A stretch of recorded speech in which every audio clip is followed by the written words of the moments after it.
ಅಕ್ರಮವಾಗಿ ಫುಟ್ಪಾತ್ನಲ್ಲಿ ತೆರೆದಿದ್ದ ಅಂಗಡಿ ಮುಗ್ಗಟ್ಟುಗಳನ್ನು ಶಿವಮೊಗ್ಗ ಮಹಾನಗರ ಪಾಲಿಕೆ ಮತ್ತು ಸಂಚಾರಿ ಪೊಲೀಸರು ಜಂಟಿ ಕಾರ್ಯಾಚರಣೆ ನಡೆಸಿ ತೆರವುಗೊಳಿಸಿದ್ರು.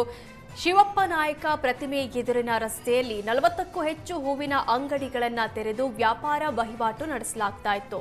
ಇದರಿಂದ ಸಾರ್ವಜನಿಕರಿಗೆ ಸಂಚಾರ ನಡೆಸಲು ವಾಹನ ಸಂಚಾರಕ್ಕೂ ಅಡ್ಡಿ ಉಂಟಾಗ್ತಾ ಇತ್ತು.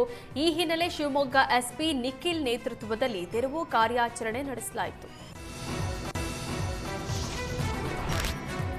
ಚಾಮರಾಜನಗರದಲ್ಲಿ ರಾತ್ರಿ ಧಾರಾಕಾರ ಮಳೆಯಿಂದ ಸುಮಾರು 50 ಎಕರೆ ಪ್ರದೇಶದಲ್ಲಿ ಬೆಳೆದಿದ್ದ ಬಾಳೆ ನಾಶವಾಗಿದೆ.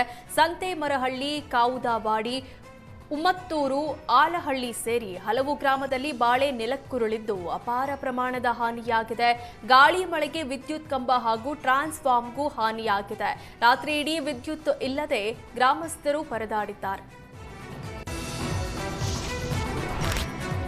ತೀರ್ಥಹಳ್ಳಿ ತಾಲೂಕಿನ ಆಗುಂಬೆ ಸಮೀಪದ ಲಕ್ಕುಂದ ಗ್ರಾಮದಲ್ಲಿ ಒಂಟಿ ವೃದ್ಧೆ ಮನೆ ದರೋಡೆ ಮಾಡಿದ್ದವರ ಬಂಧನ ಮಾಡಲಾಗಿದೆ.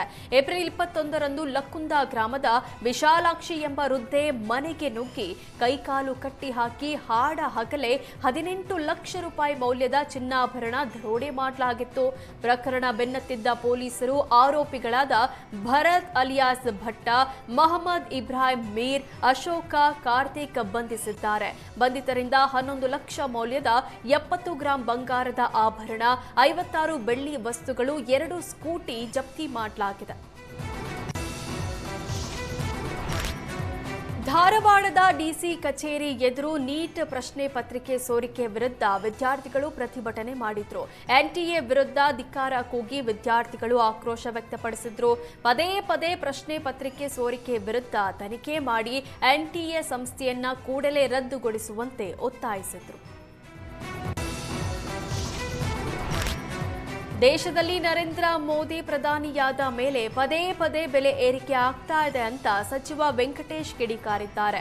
ಜನಸಾಮಾನ್ಯರಿಗೆ ಉಳಿತಾಯ ಮಾಡಿ ಅಂತಾರೆ, ಆದರೆ ಇವರೇ ಬೆಲೆ ಏರಿಸ್ತಾರೆ. ಯುದ್ಧ ಇರೋದ್ರಿಂದ ಪೆಟ್ರೋಲ್ ಡೀಸೆಲ್ ಬೆಲೆ ಏರಿಕೆ ಒಪ್ಪೋಣ, ಆದರೆ ಯುದ್ಧ ಇಲ್ಲದಿದ್ದಾಗಲೂ ಬೆಲೆ ಏರಿಕೆ ಮಾಡಿದ್ದಾರಲ್ಲ ಯಾಕೆ ಅಂತ ಪ್ರಧಾನಿ ವಿರುದ್ಧ ಸಚಿವ ಕೆ ವೆಂಕಟೇಶ್ ವಾಗ್ದಾಳಿ ನಡೆಸಿದರು. ಮೋದಿಯವರ ಸರ್ಕಾರ ಬಂದ ಮೇಲೆ ಎಲ್ಲ ಪದಾರ್ಥದ ರೇಟು ಜಾಸ್ತಿ ಮಾಡಿದ್ದಾರೆ. ಯಾವ್ದು ಕಡಿಮೆ ಆಗಿದೆ? ಅವ್ರು ಹಚ್ಚೇ ದಿನ ಭಾಷಣ ಮಾಡ್ತಾರೆ. ರೇಟ್ ಜಾಸ್ತಿ ಮಾಡೋದು ಹಚ್ಚೇ ದಿನ. ಅವ್ರು ಬಂದಾಗಿಂದ ಪೆಟ್ರೋಲು, ಡೀಸೆಲ್ಲು, 6 ಪದಾರ್ಥಗಳ ಮೇಲೆ ಎಲ್ಲ ಜಾಸ್ತಿ ಆಗಿ ಯಾವ್ದು ಕಡಿಮೆ ಆಗಿದೆ? ಯಾವ್ದು ಕಡಿಮೆ ಮಾಡಿದ್ದಾರೆ? ಈಗ ರೈತ ಜನಕ್ಕೆಲ್ಲ ನೀವು ಉಳಿತಾಯ ಮಾಡಬೇಕು.